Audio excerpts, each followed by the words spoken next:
calle y bueno, y que compartamos esto para la gloria de nuestro Padre. Oramos. Amado Padre, gracias por que estás aquí en medio nuestro, como dice tu palabra, gracias porque nos hiciste un cuerpo, gracias porque nos hiciste familia, gracias porque tenemos la bendición de poder abrir libremente tu palabra, la Biblia. En otros lugares no se puede, nosotros sí. Gracias por eso.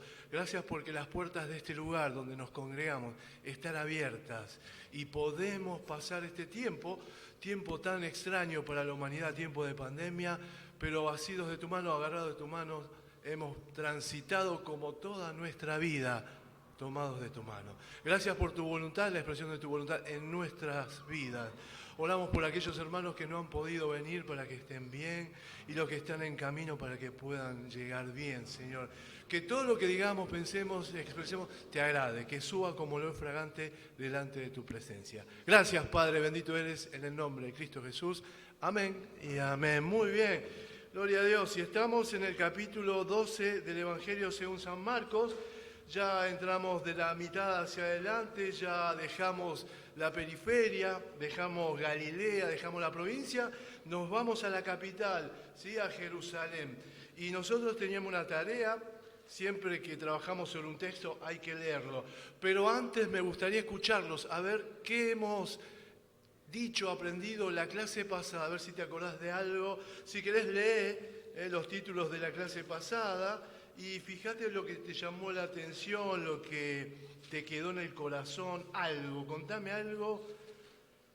A ver que la propuesta era estudiar sobre la maldición, la entrada triunfal a Jerusalén, la maldición de la higuera, purificación del templo, autoridad de Jesús, los labradores malvados. Había para la cuestión del tributo, ¿sí?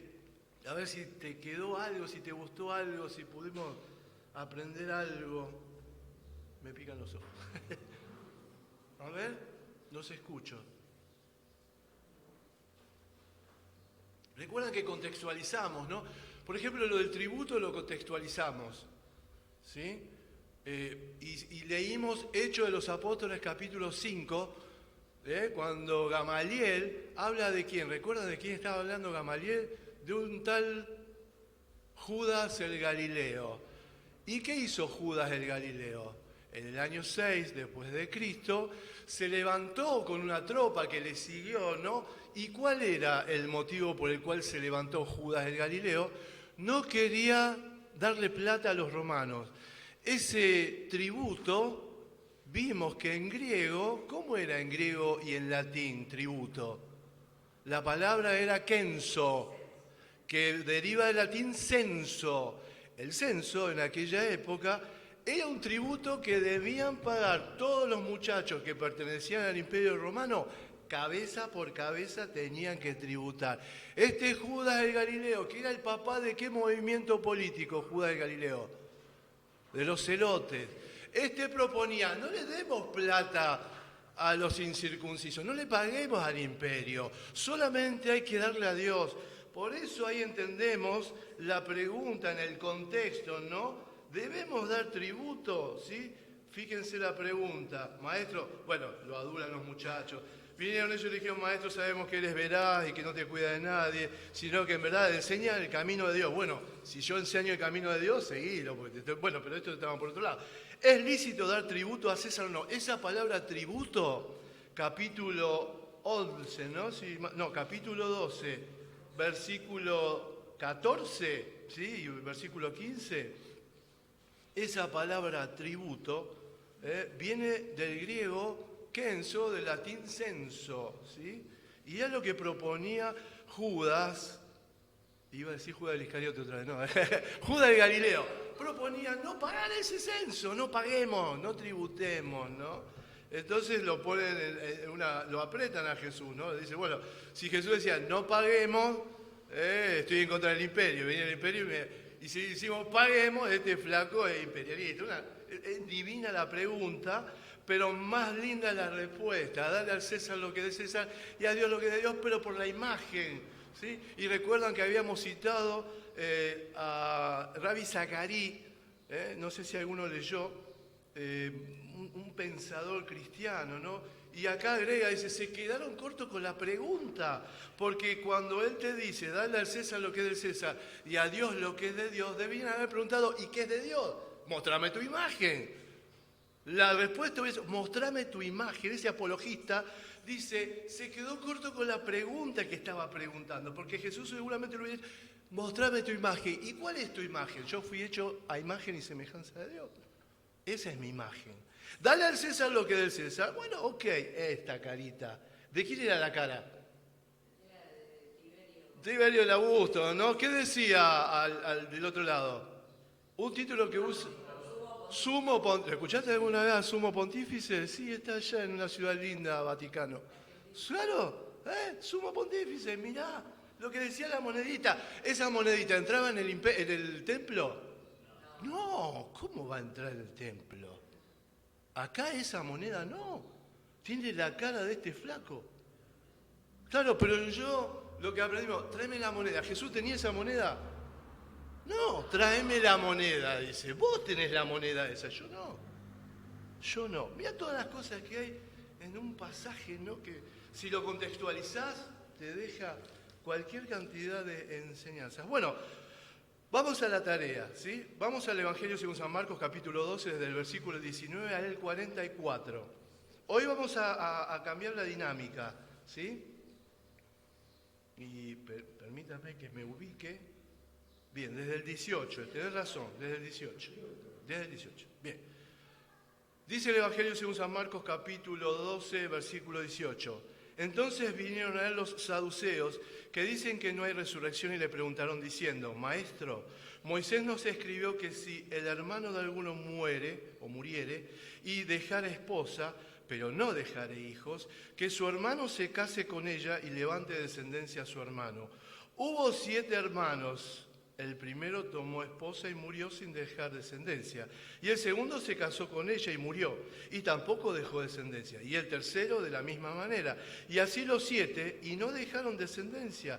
Y después de todos murió también la mujer. En la resurrección, pues, cuando resuciten, ¿de cuál de ellos será ella mujer? Ya que los 7 la tuvieron por mujer. Entonces, respondiendo Jesús, les dijo, ¿no erráis por esto porque ignoráis las Escrituras y el poder de Dios?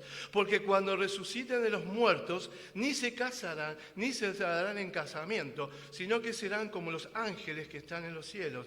Pero respecto a que los muertos resucitan, ¿no habéis leído en el libro de Moisés cómo le habló Dios en la zarza diciendo, yo soy el Dios de Abraham, el Dios de Isaac y el Dios de Jacob?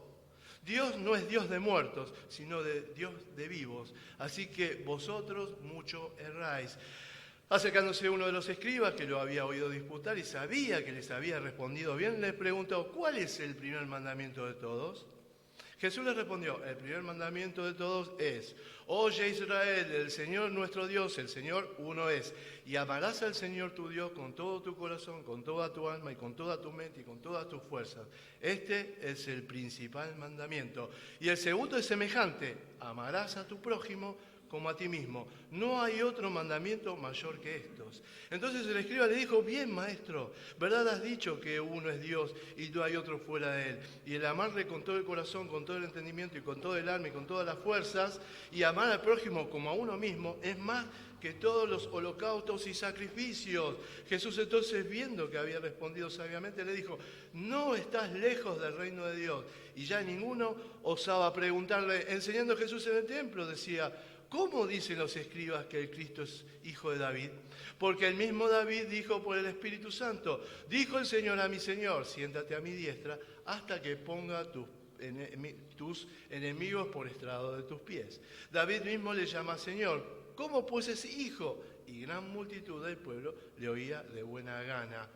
Y les decía en su doctrina, guardaos de los escribas, que gustan de andar con largas ropas y aman las salutaciones en las plazas, y las primeras sillas en las sinagogas, y los primeros asientos en las cenas, que devoran las casas de las viudas, y por pretexto hacen largas oraciones.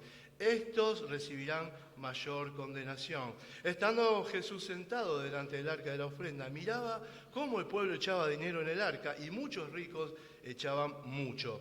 Y vino una viuda pobre, y echó 2 blancas, o sea, un cuadrante.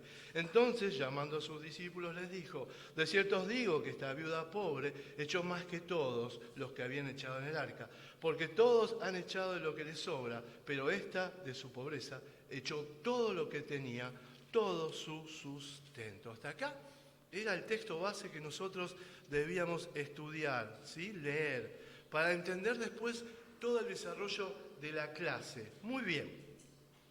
La primera tarea que debíamos hacer es buscar el significado de saduceo. ¿Está? Muy bien, pero antes de que ustedes me digan lo que encontraron sobre el saduceo, yo te hago esta pregunta, ¿no?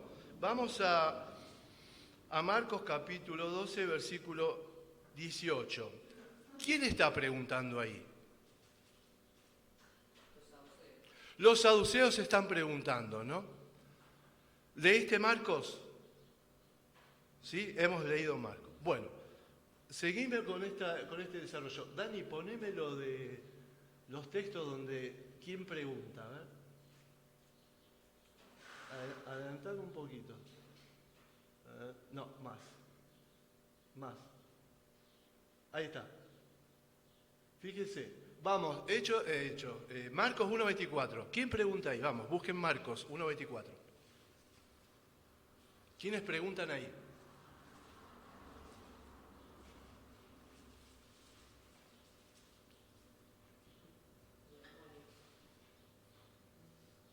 Más.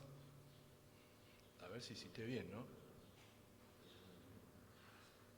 No, está mal la cita, perdonen. Claro. Bueno, ahí tenemos. Fíjense, ya preguntan los demonios. Yo puse fariseo, pero no, son los demonios. Bien. La que sigue, Dani.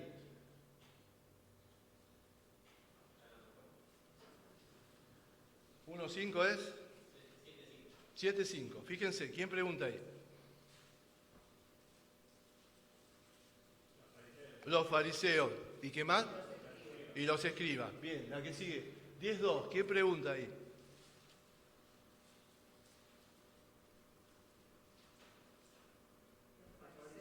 Los fariseos. Bien. El que sigue, Dani. 11.27. Vamos, ¿quiénes pregunta ahí?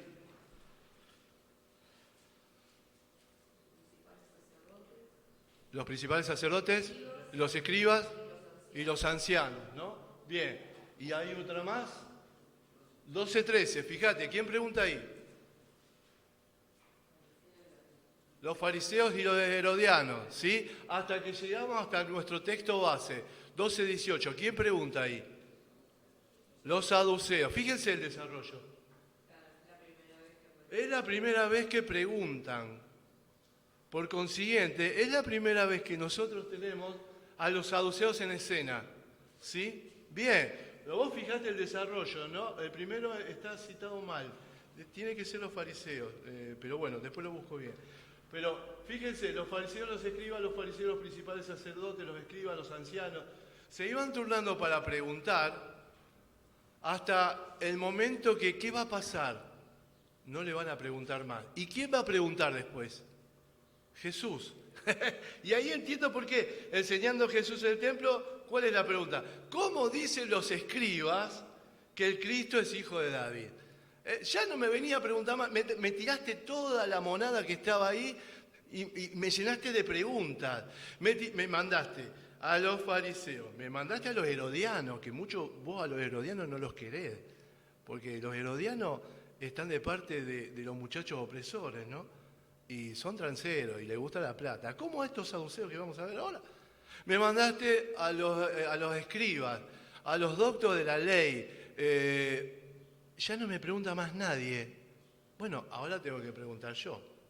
Entonces Jesús les pregunta, ¿cómo dicen los escribas que el Cristo es hijo de David? Ahí entiendo por qué, ¿no? Ya pregunta, pero si como esto fuera poco, fíjate lo que dice Marcos 12:34. Entonces Jesús, viendo que había respondido sabiamente, le dijo, no estás lejos del reino de Dios. Y dice, ya nadie osaba preguntarle. La dinámica del aprendizaje, ¿no? Yo pregunto porque quiero saber. Ahora, ¿cómo era direccionada la pregunta de los saduceos, los fariseos, los herodianos? ¿Qué llevaban detrás? Malas intenciones. No era porque querían aprender, sino porque lo querían hacer caer en algún tipo de respuesta. ¿Para qué? Para acusarle y llevarle a donde él iba. Yo voy para allá. Preguntá todo lo que quieras, pero de la pregunta te tenés que llevar la respuesta que Dios tiene para eso. Más allá de las malas intenciones que tenés para conmigo, no importa, yo te respondo. Ahora, se agotaron las instancias de pregunta y ya ninguno osaba preguntarle. Fíjense cómo va Marcos mostrando el desarrollo de la pedagogía de Jesús, ¿no? Pregunta y respuesta. Y eso es típico del discipulado. Le pregunto al maestro para aprender y caminar por el camino que él va mostrando. Recuerdan que este evangelio es el evangelio del discípulo. ¿Está? El entender Marcos 1.1 ya te tira el cartel que te va a marcar el evangelio, principio del evangelio de Jesucristo, Hijo de Dios. Ya tira, pero pesadísimo, porque ¿qué está diciendo? Que Jesús, el Cristo, Hijo de Dios, que vos mataste, es el Hijo de Dios. Jesús, el Cristo, el Mesías. Y así te va mostrando cómo en el camino el discípulo se debe desarrollar. Y su pedagogía es, me preguntás, te respondo. ¿Necesitas algo de mí? Acá estoy. Te voy a mostrar el camino para que vos lo sigas. Pero el camino ¿hacia dónde apunta? Hacia la cruz. Y los pibes no lo entendían todavía. Eran duros, como nosotros. Somos duros. Pero bueno, ese es lo que está mostrando el camino. Decime, hermano. Puede ser 2.24, sí señor. Puede ser 2.24, que es los fariseos. Bien, 2.24, hay que corregirlo. Las manos inmundas, sí señor, 2.24. Está mal la cita el primero, es 2.24. Sí señor, tenés razón. Bien, entonces, visto el contexto, ¿no? ¿Quiénes preguntan? Los saduceos. ¿Quiénes eran los saduceos? La tarea. ¿Quiénes eran los saduceos? Vamos.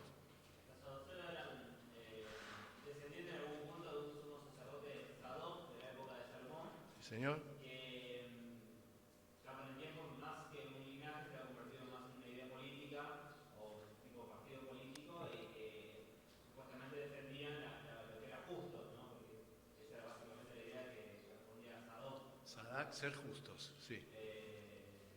Bueno, bien, ¿qué? Y eran contrarios a los fariseos. Eran contrarios a los fariseos, estaban divididos. Los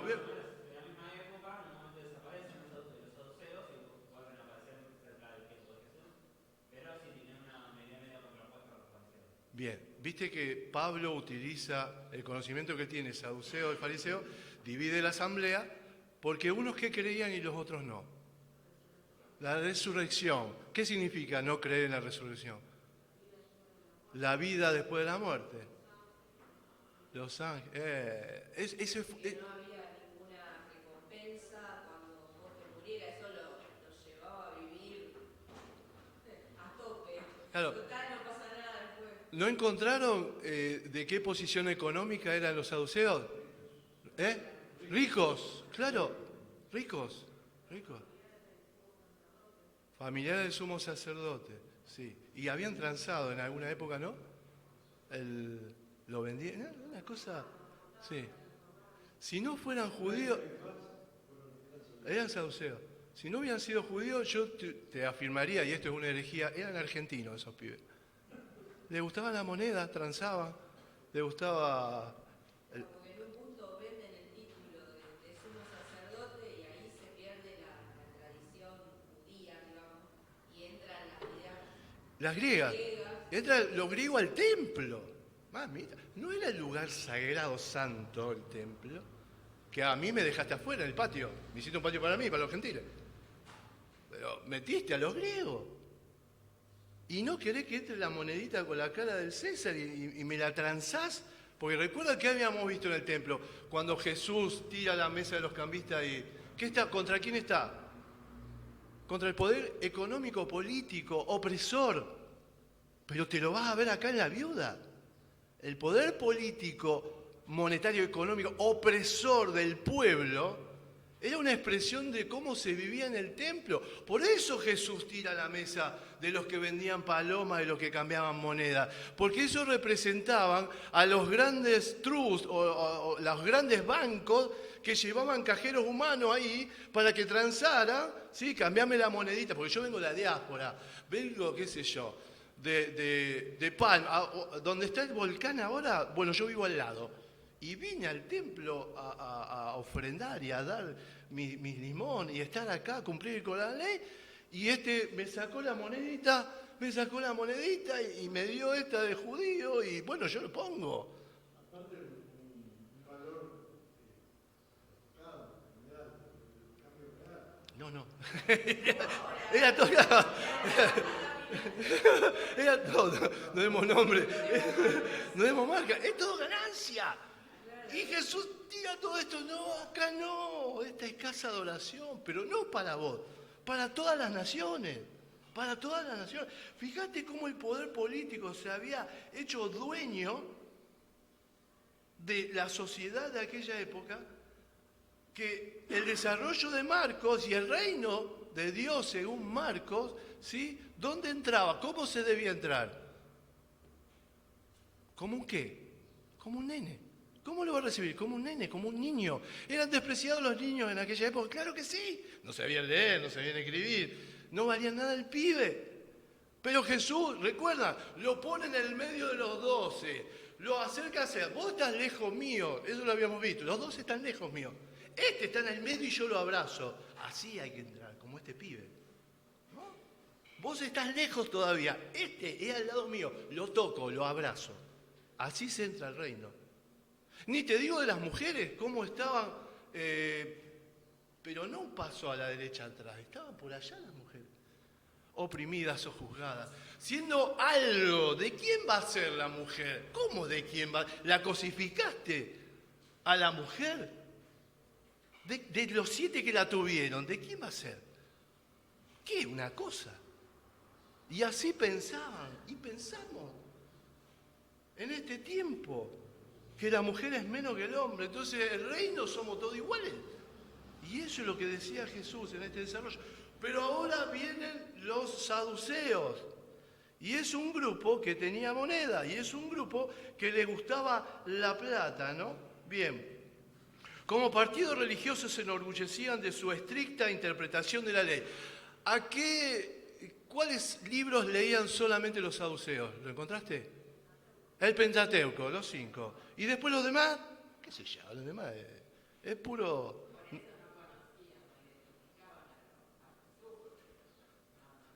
Bueno, puedes, sí, pero el Pentateuco, los 5, es fundamental. A los profetas, claro, exactamente, ¿no? Bien. Y estricta interpretación de la ley, es decir, de los 5 libros de Moisés, que eran los únicos que ellos aceptaban como inspirados, al punto que rechazaban toda doctrina que no tuviera el apoyo explícito en ellos. Sin duda, este es el fundamento de la acusación de Jesús, de que, ¿cómo estaban ellos? Bueno, pues ya me fui. Bien, perdónenme que me perdí. Vamos al texto. ¿Qué ignoraban? Vamos al texto, fíjense, lean el texto, ¿sí? ¿Qué ignoraban los saduceos de boca de Jesús? Y las escrituras, según lo que dice Jesús, en el 24, ¿Qué ignoraban? no erráis por esto, porque ignorás las escrituras y el poder de Dios. Bien, ¿qué ignoraban entonces? ¿La escritura? Pero, erraban. ¿Dice la palabra que erraban? Sí. ¿Cuánto? Mucho. ¿Dice mucho? Fíjate, el primer versículo, el 24. No erráis por esto porque ignoráis las escrituras y el poder de Dios. ¿Sí? Y el 27, ¿qué dice? Dios no es Dios de muertos, sino Dios de vivos. ¿Qué sigue? Así que vosotros muchos. No erraban mucho. ¿Viste? Abre diciendo, no erráis en las escrituras y el poder de Dios, erran en la teoría, la escritura. Sí, evidentemente. Era el signo, mirá, no era la cruz, era este. Erraban en la teoría, ¿sí? Las escrituras. Y en la práctica, el poder de Dios. ¿Dónde ves el poder de Dios? En tu vida, ¿no? En la teoría, erráis, ignoráis lo de las escrituras. Y en la práctica, el poder de Dios. En tu vida, el poder de Dios. Fíjate qué separados estaban del concepto, ¿no? De lo que Él, Jesús, les venía a mostrar, ¿no? Bien. Fíjense cómo ellos llaman. La pregunta está apuntando hacia dónde. A ver si entendimos el texto. Vamos. ¿Hacia dónde está direccionada la pregunta? Y eso tiene que ver con lo que vos descubriste o sabías de los saduceos. La pregunta, acá, perdóneme, sí. Hubo 7 hermanos. El primero tomó la esposa. Sí, dale. A tratar de ponerlo en ridículo para decir que la resurrección no existía. Yo creo que fue la posición de los saduceos. ¿Sí? Sí. Claro. Pero no tiene una respuesta, pero tiene sentido lo que dice mi hermano, ya que ellos no creían en la resurrección, era diciendo, bueno, si resucitamos, ¿qué pasa? Claro. ¿Vos no creés lo que me está preguntando? Claro, se está mandando acá. Si vos no crees en la resurrección, ¿no? ¿Para qué me preguntás? Pero es totalmente...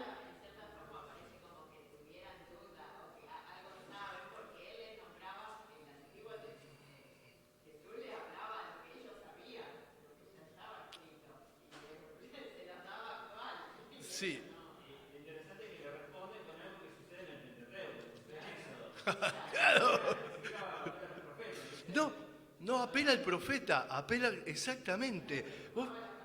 Fíjense cómo Jesús habla del Éxodo, ¿sí? Y lo lleva al campo de ellos. A lo que ellos manejaban. Bueno, te respondo con lo que vos manejás.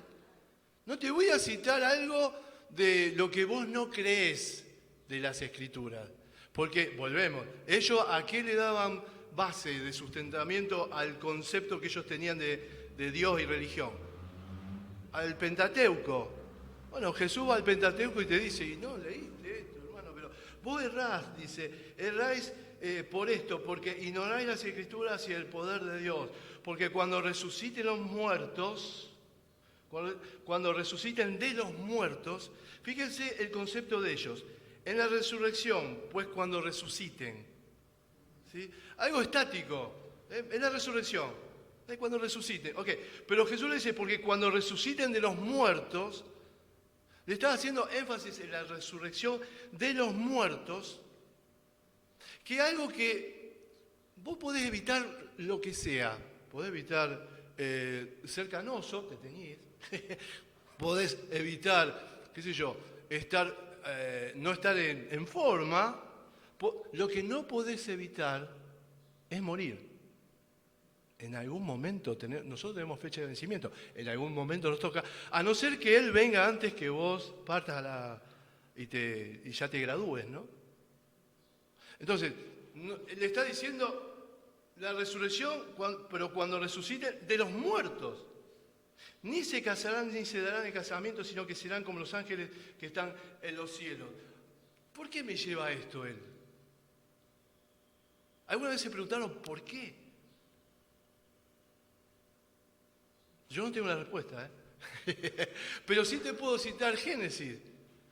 Cuando Dios hace al hombre, ¿no? Y le da a la mujer, ¿qué le dice? ¿Qué le manda? ¿Qué? Multiplicar. ¿Cómo se multiplica el ser humano? Relaciones sexuales, ¿no? Bueno. Y si vos ves toda la lista que nos dio, de las 5 tareas que nos dio, yo creo que 3 o 4 son con sexo, si no, hermano... Es decir, le está mostrando el modelo para la tierra. Esto es acá. Esto es para acá. Mamá y papá, dejarás a mamá y a papá y será matrimonio. Es para acá. Es para acá. El concepto del reino de Dios. Dejas a mamá y a papá que significa dejar ese modelo que te mostraron y armar tu propio modelo. Vos podés retener lo bueno y desechar lo malo. Y juntos son uno. Es para acá. Ahora, ¿cómo es en el cielo? Porque cuando resuciten de los muertos ni se casarán ni se darán en casamiento, sino que será como los ángeles que están en los cielos. Es otra cosa. Es otra cosa. Cielo nuevo y tierra. Nueva naturaleza. Mirá todo lo que sabemos. Y estos flacos que eran estudiosos, erraban en las escrituras y en el poder de Dios, en la teoría y en la práctica. ¡Qué lástima! Qué lástima que teniendo el conocimiento lo aplicás y lo llevás como agua para tu molino, ¿no? Son hábiles los pibes. Para el corazón. Por eso es actual la palabra de Dios, porque el hombre es igual. Que estamos contextualizando, hoy o dentro de 20 años, es igual. Necesita de la cruz y de Jesús para tener vida. Si no, se mueve en el mismo modelo. Ponele, saduceo, fariseo, herodiano, escriba, doctor de la ley. Religión. Una religión vivida. Y él quiere una relación donde vos tengas la teoría, la palabra, y el poder de Dios en tu vida, la práctica. Le está llevando otra vez a que ustedes viven esta vida de acuerdo a los parámetros que plantaron hace siglos, ¿sí? Y cuyo objetivo es la plata, la moneda.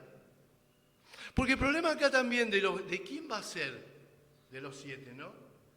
El problema no era la mujer que se quedaba sola, sino que el nombre y la moneda de este flaco desaparecían porque tenía que dejarle un hijo varón, porque si tenía hijas mujeres, no heredaba. Y el apellido se perdía. Y la línea desaparecía, la línea de la familia esta. Vos fíjate cómo el pensamiento de ellos, ¿no? La ley del levirato. Levir, ¿qué significa levir? ¿Alguien sabe? La ley del levir, cuñado, significa cuñado. La ley del levirato, levir es cuñado. Por eso le dice, se muere el hermano, va al otro, y va al otro, y va al otro. Es un extremo, estos flacos lo llevan a un extremo, hasta el punto de reírse. Pero Jesús no se ríe, le dice, erráis en las escrituras y en el poder de Dios, y no solamente erráis mucho, mucho. Entonces luego le dice, pero respecto de los muertos que resucitan, a que los muertos resucitan, ¿no habéis leído en el libro de Moisés? Y te cito a lo que vos te gusta, Éxodo 3:6, ¿no? ¿Cómo les habló Dios en la zarza diciendo, yo soy el Dios de Abraham, de Isaac y de Jacob? Dios no es Dios de muertos, sino Dios de vivos. Así que vosotros mucho erráis. Bien.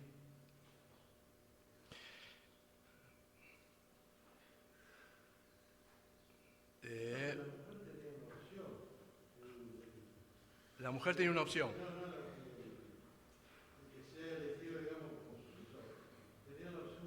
De no tomar, sí, señor. No tomar. Y tenía que ir a hacer todo un trámite. Sí, no tomarlo. Sí, señor. Tenía la opción. Es verdad. Bien. Dani. Sí, terrible. Poneme. Bien, fíjense, lo voy leyendo, que es lo que desarrollamos ahora. Jesús concibe la resurrección no como una fría doctrina estática y manipulable, sino como una viva esperanza en la transformación del mundo y los individuos, la transformación. Por tanto, cambia el sustantivo de resurrección por el concepto activo de resucitar de los muertos, que estos serán levantados, es decir, por Dios mismo. Dios mismo va a levantar a los muertos. Los saduceos, en cambio, se afanan por mantener intacta la propiedad de los 7 hijos y así perpetuar el estatus económico. No importaba la plata. Como ellos pensaban y desarrollan la pregunta, y sabiendo y afirmando que no había resurrección, porque ellos creían eso, hacia donde apunta la pregunta es hacia la plata. Bien, seguimos con el gran mandamiento. ¿Está? Bien. Había una tarea ahí, ¿no? Sobre el gran mandamiento. Bien.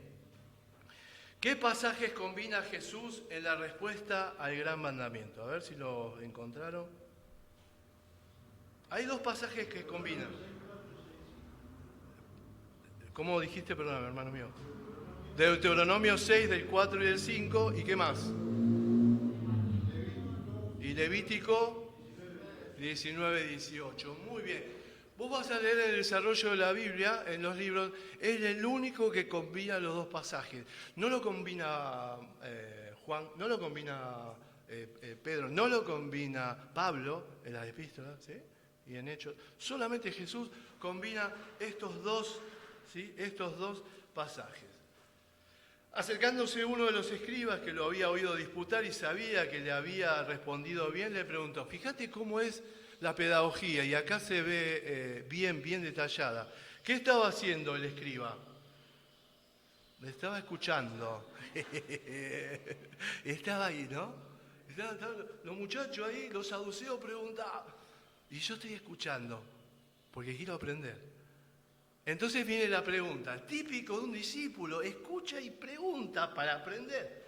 ¿Cuál es el primer mandamiento de todos? Porque acá en ningún momento dice que tenía mala intención, si no la palabra nos lo hubiera dicho, ¿no? Entonces, este escriba, que los había oído disputar y sabía que les había respondido bien, le pregunta, ¿cuál es el primer mandamiento de todos? ¿Y Jesús qué le dice? Bueno, pero ¿esto qué es? ¿Alguien sabe qué es esta respuesta? Esta es la Shemá. Esto lo sabía, te lo enseñaban de pibito acá. Cuando nosotros vamos a la escuela dominical, de chiquitito, te enseñaban, oye Israel, el Señor tu Dios, el Señor uno es. ¿Sí? Bien, y amarás, lo amarás con todo lo que sos. Eso te lo decían de memoria. Te la recitaban de memoria. Pero al recitado de memoria, Jesús, ¿qué le agrega? Y a tu prójimo, flaco, no queré al pobre. Si no, lo cobraría lo que estás cobrando las palomas. Porque la palomita es lo que menos vale. Porque el que no tiene plata compra palomita. Y me pusiste la paloma como si fuera un carré de cerdo. Vale fortuna, es asado, vale fortuna. Y no dejas entrar a los ciegos al templo. Ni te digo a los menesterosos. Lo conozco a Bartimeo siempre. ¿Sí? Mangueaba acá en la esquina Bartimeo. Paso todos los días cuando iba a festejar ahí al templo y Bartimeo estaba ahí con su capa. Este pibe. ¿Qué pasó con Jesús? Se levantó, dejó todo lo que tenía. ¿Recuerdan que lo habíamos visto? ¿Qué dejó? ¿Qué tenía? La capa. Dejó todo lo que tenía y lo siguió a Jesús. ¡Terrible! Y vos pasaste todos los días. Y no sé si oraste por Bartimeo. Y no sé si le impusiste las manos o te condescendiste. Todo lo que está mostrando el reino de los cielos, todo este reino es distinto. No es horizontal, no es me siento a la izquierda o a la derecha, ¿no? El que quiere ser el más grande tiene que ser el más pequeño. Es así el reino, no es así. Y así debemos vivir, el más chico de todos. Nosotros, los cristianos, el reino tiene que ser así, no así.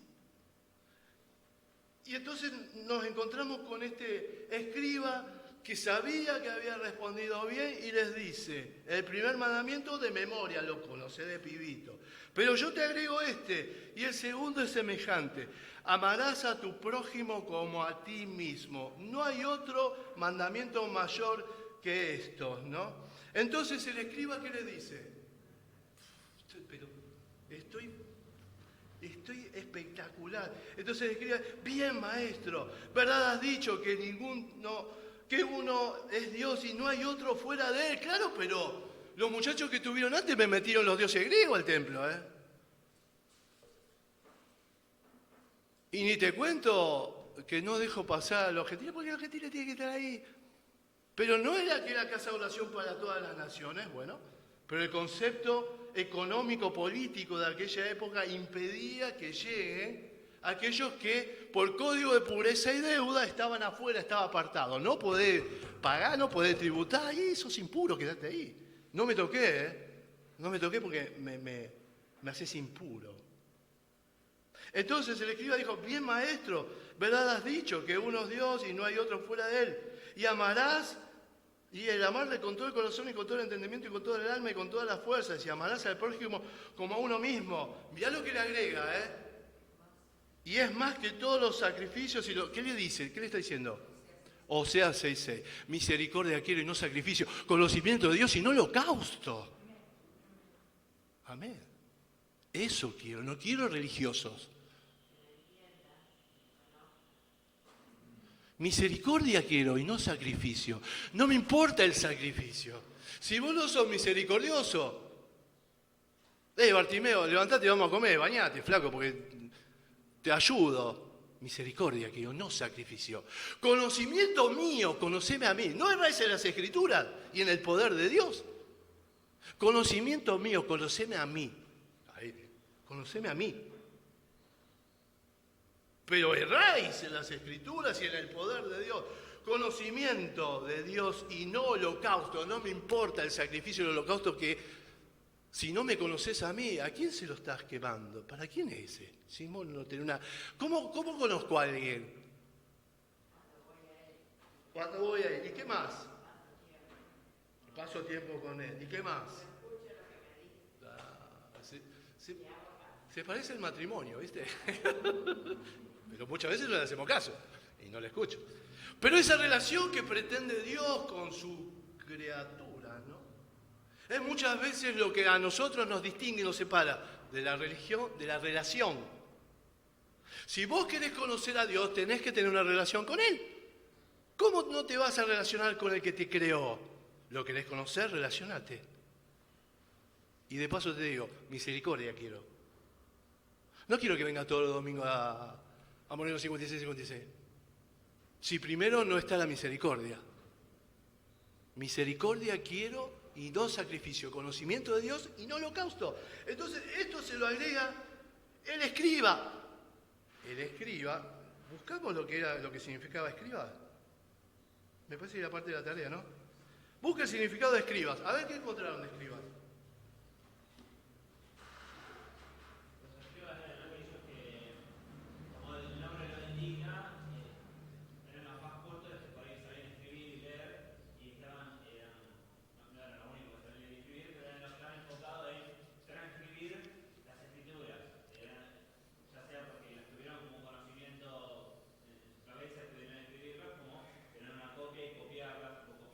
Bien. Y por eso tienen gran conocimiento y eran muy respetados en los judíos por el conocimiento bíblico.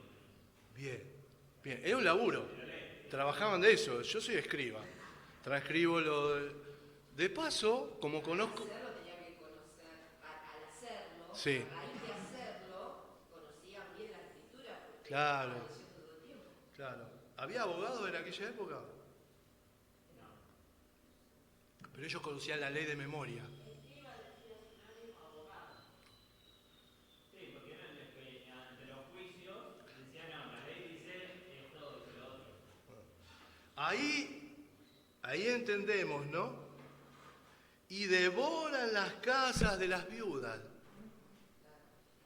Abogado. Necesitaban de abogados las viudas. ¿Por qué? Porque no era para mí si no tenía el pibe. ¿Y qué hacían los escribas? Según lo que dice la palabra, devoraban las casas de las viudas. Mamita querida. Por eso contextualizamos, ¿no? Por eso buscamos, ¿qué es escriba? Sinónimo de abogado. Transcribe la ley, conoce la ley de memoria, labura de esto y de paso saquea las casas de las viudas. Mamita, Bien. Una cosa importante en esa época, Dale. como no había tantas fibras y la mayor cantidad del pueblo no sabía leer y escribir, era mucho más importante lo que el que conocía te podía decir, recitar de la palabra, que lo que cualquier libro, cualquier escrito, que a lo mejor lo estaba en papel. Entonces era mucho más importante lo que un escriba o una persona maestro de la ley pudiera saber de la ley que lo que hubiera estado escrito. Entonces por eso era tan importante, porque el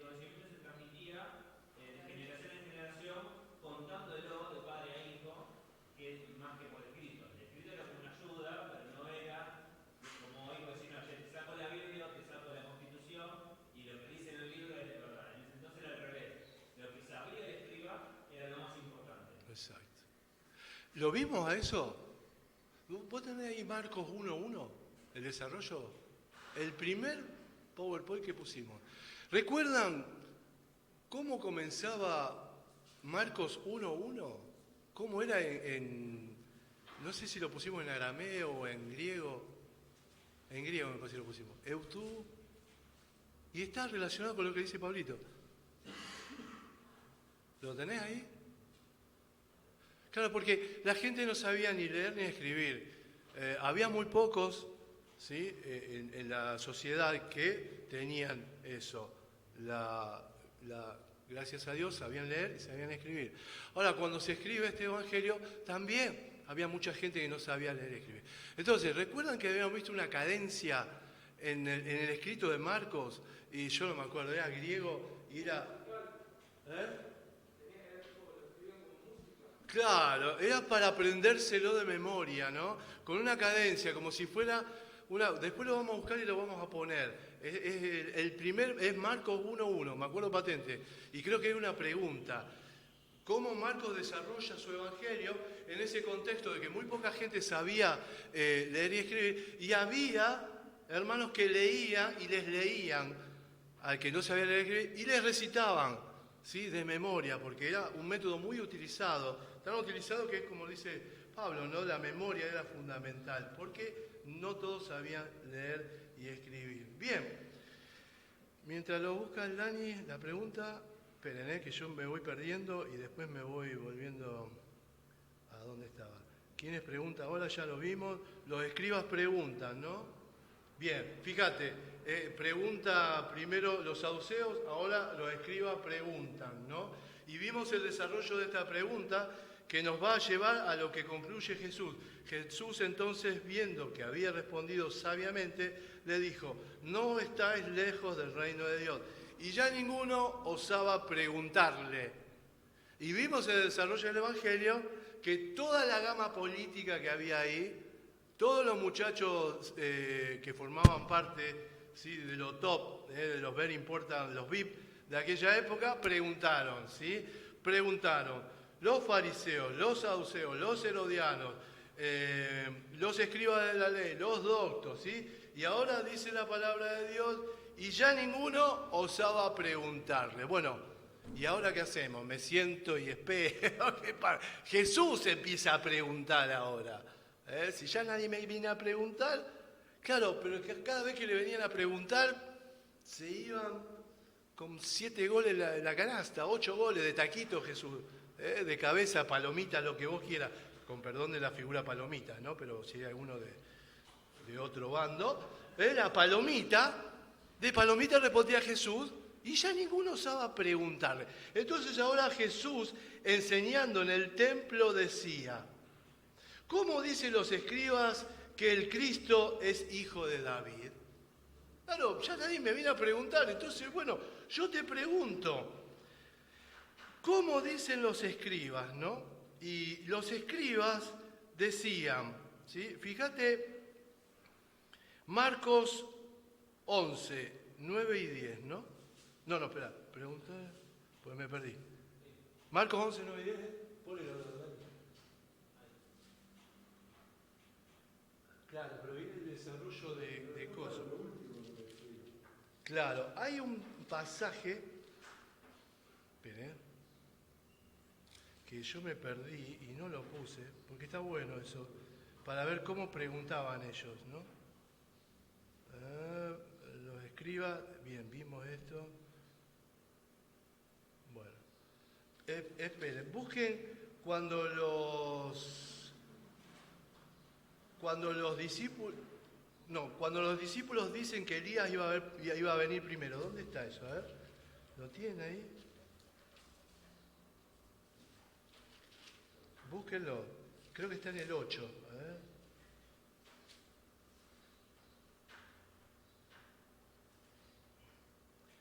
Pero se me fue la marca, che. Porque, ¿cómo es que dicen los escribas que Elías iba a venir primero? ¿A dónde está eso? ¿8:28?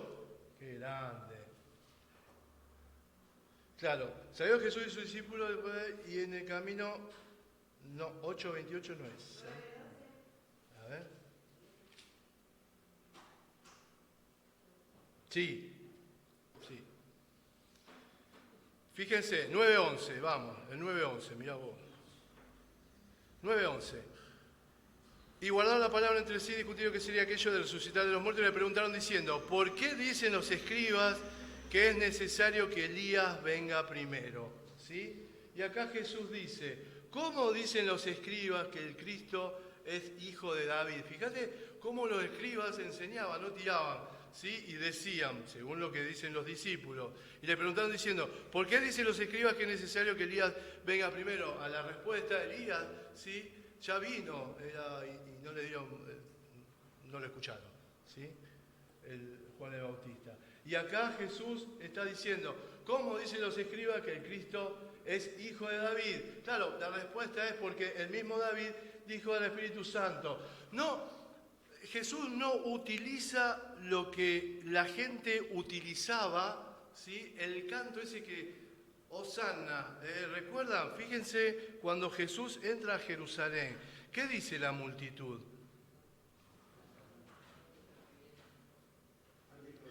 ¿Qué dice? El Salmo 118:25, la gente grita, Hosanna, ¿qué significa Hosanna?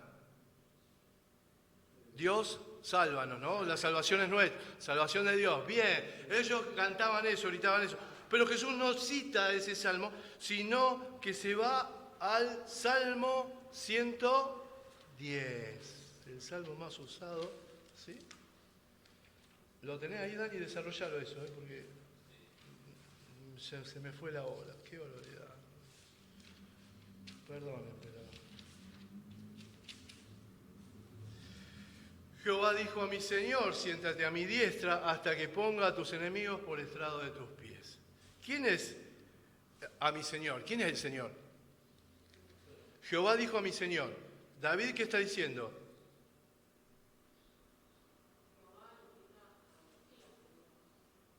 Jehová le dice, claro, David dice, ¿no? Porque, ¿qué creían? Que los salmos, casi todos los salmos fueron escritos por David. Entonces acá estoy diciendo, David dice en el Salmo 110, Jehová dijo a mi Señor, siéntate a mi diestra hasta que ponga a tus enemigos por estrado de tus pies. Jehová le dijo a mi Señor, dice David, ¿quién es mi Señor? El Cristo. Él. Claro, entiende entonces, ¿sí? ¿Cómo dicen los escribas que Cristo es hijo de David? No es hijo de David. Es decir, si vos buscás la genealogía, la línea, bueno, está todo ok. Claro, pero el Señor es el mismo Jesús, porque el mismo David dijo por el Espíritu Santo, dijo el Señor, Jehová mi Señor, siéntate a mi diestra hasta que ponga a tus enemigos por estrado de tus pies. David mismo le llama Señor. ¿Cómo puede ser su hijo? Y gran multitud del pueblo le oía de buena gana. David mismo le llama Señor. Le dijo, Dios le dice, mi Señor. Lo que pasa es que también marca en dos facetas totalmente diferentes, pero no están necesariamente contrapuestas, porque que sea descendiente de él no quiere decir que sea menos importante que... No, claro que sí.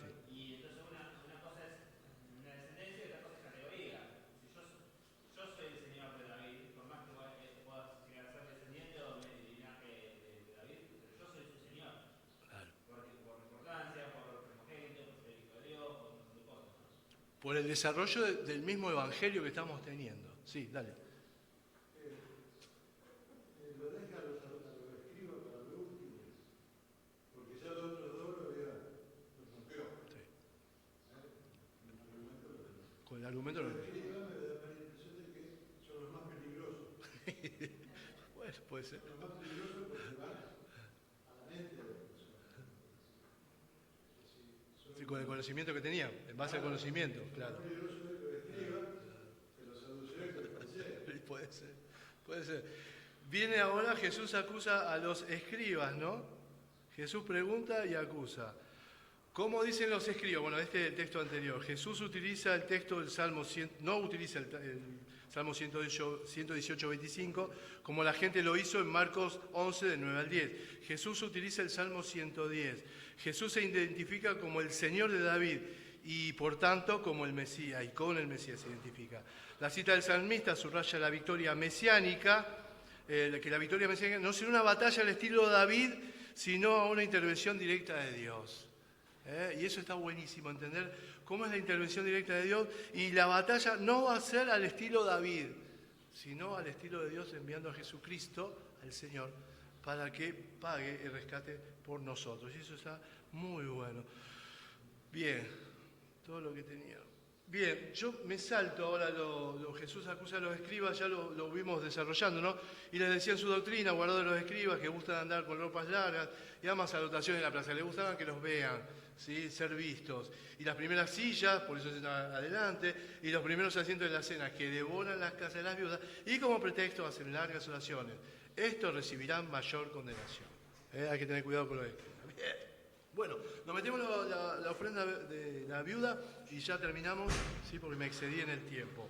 Bien, estando Jesús sentado delante del arca de la ofrenda, miraba como el pueblo echaba dinero del arca y muchos ricos echaban mucho. El estar sentado implica juicio.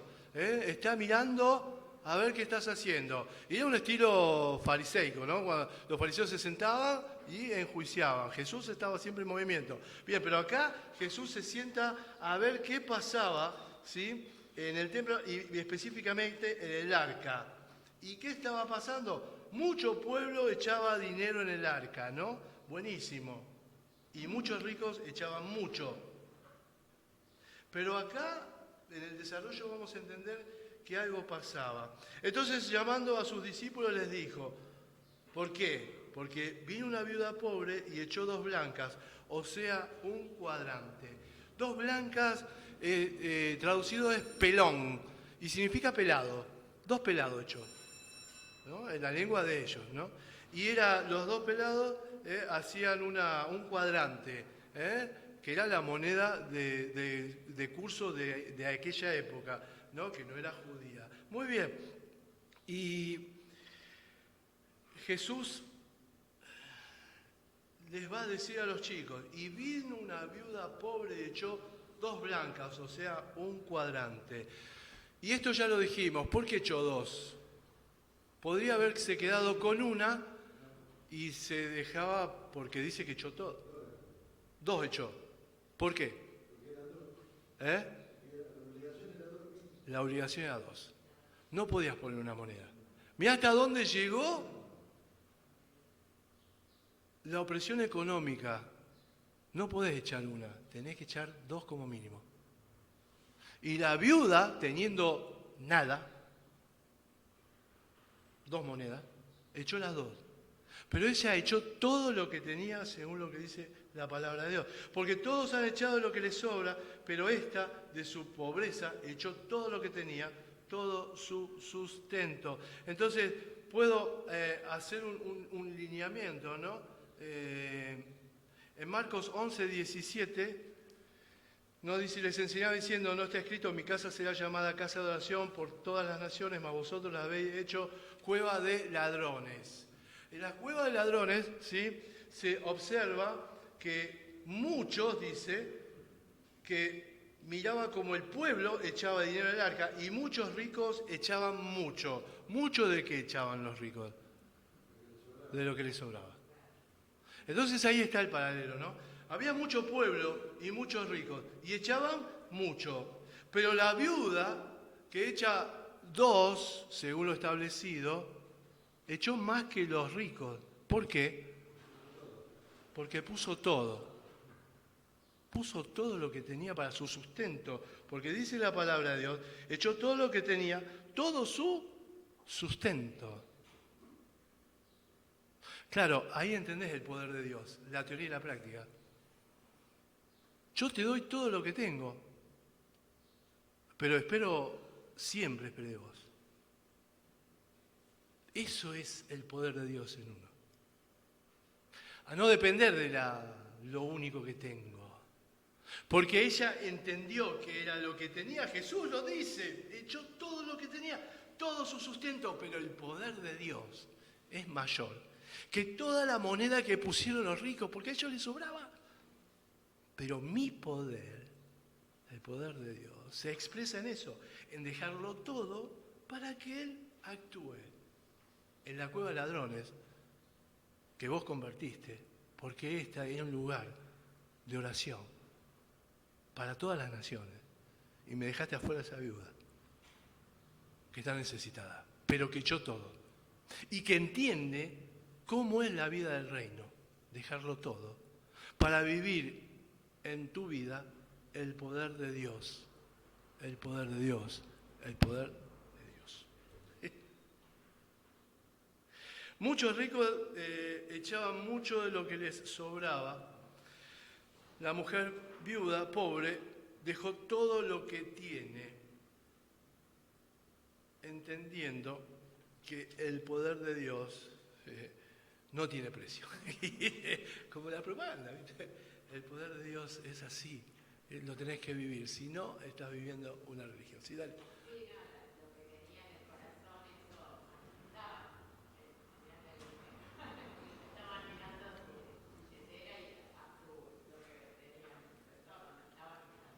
Lo que tenía en su corazón, y eso es lindo. Dale, Pablo. Por ahí un concepto interesante para remarcar es que la Biblia no cuenta nada qué fue lo que pasó después con esa viuda. La viuda podría haber el día siguiente haber recibido, no sé, una caminada de dinero y haberse salvado para el resto de la vida, como se puede haber muerto. El siguiente por hambre. Pero sin embargo, la fe de la señora al entregar todo a Dios sin saber qué va a pasar el día de mañana. Y aún así, Dios ve eso de todas formas. ¿Sí? Y por ahí no especulemos nosotros con qué pudo haber pasado después, simplemente quedamos con la idea de darlo todo sin esperar el de la mañana. Que no es teoría, es una teoría que conocemos, una práctica. ¿Cómo debemos vivir nosotros? Darlo todo. ¿Sí? No sabemos qué va a pasar mañana, pero sí sabemos que al darlo todo vamos a conocer el poder de Dios en nuestra vida. ¿Sí? Ellos vivían con un signo monetario, ¿no? Acá en la frente. Nosotros debemos vivir con ese símbolo que representa la entrega total y absoluta de Jesucristo en favor nuestro, para que nosotros podamos experimentar en nuestra vida el poder de Dios. ¿Estamos? Sí, dale.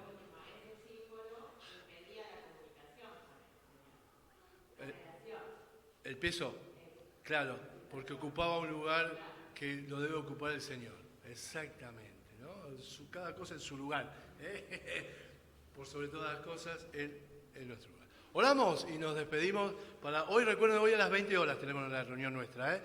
Ya cambiamos de horario a partir de hoy, desde las 10 de la mañana hasta las 11, 11 y cuarto, y los domingos de 20 a 21, 21.